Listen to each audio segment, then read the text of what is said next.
Evening. Thanks so much for joining us tonight. I'm Brendan Clark. Good evening, everyone. I'm Carolyn Murray. Tonight, the multi-day search for a wanted fugitive is over. It took dozens of investigators from several different agencies 4 days to find that man you see there, 34-year-old Michael Burham, and take him into custody. Much of the focus for investigations was within the Francis Marion Forest.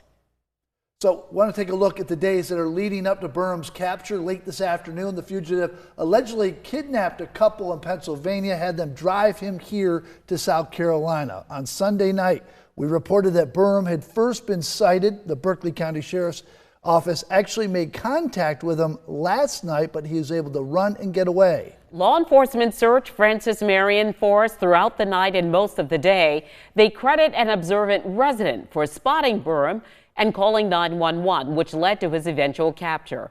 News 2's Raymond Owens spoke with a man who helped officials capture the fugitive and has more. I had a chance to talk to the couple who discovered Burham hiding in the shed behind their house here on United Drive. Oh, it was wild, man.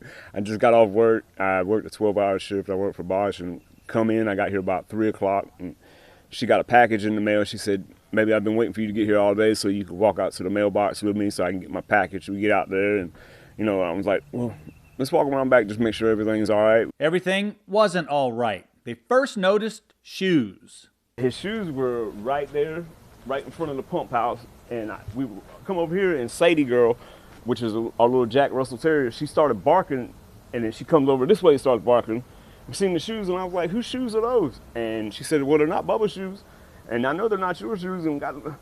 And seen something back there and I seen N1 on his shorts. And when I seen N1, I was like, I said, hey, Bo.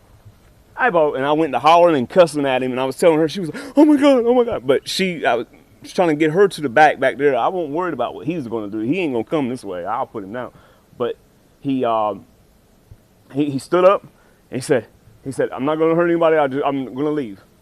And come run over here, grabbed his shoes. When he grabbed his shoes, he took off running that way. When he took off running that way through the little cut right there, he fell. He says Burham then got up and ran into the woods. We come up here, called the law, and they were here within, boom, no time. They got here and they did their job and 911 was called at 3:30 p.m. Burham was arrested by law enforcement at 5:17 p.m. Sheriff Lewis told me Burham was in rough shape. He was in not good shape. You could tell he'd been in the elements for some time. And neighbors tell me they're thankful he's caught. I feel a lot better and could sleep better tonight. And everybody's safe in the neighborhood. Thank God that he got caught. Phillips tells me someone from the FBI is supposed to contact them later about that $10,000 reward the FBI was offering. In Berkeley County, I'm Raymond Owens. Count on 2. Burham will now be extradited back to New York to face charges. The Charleston County Sheriff's Office also responded to the capture of Burham. In a statement, Sheriff Kristen Graziano said, quote, I am so grateful to the law enforcement agencies who came together and put hundreds of hours of hard work to get a dangerous man out of our communities. We also thank the many residents who served as extra eyes on the streets, end quote.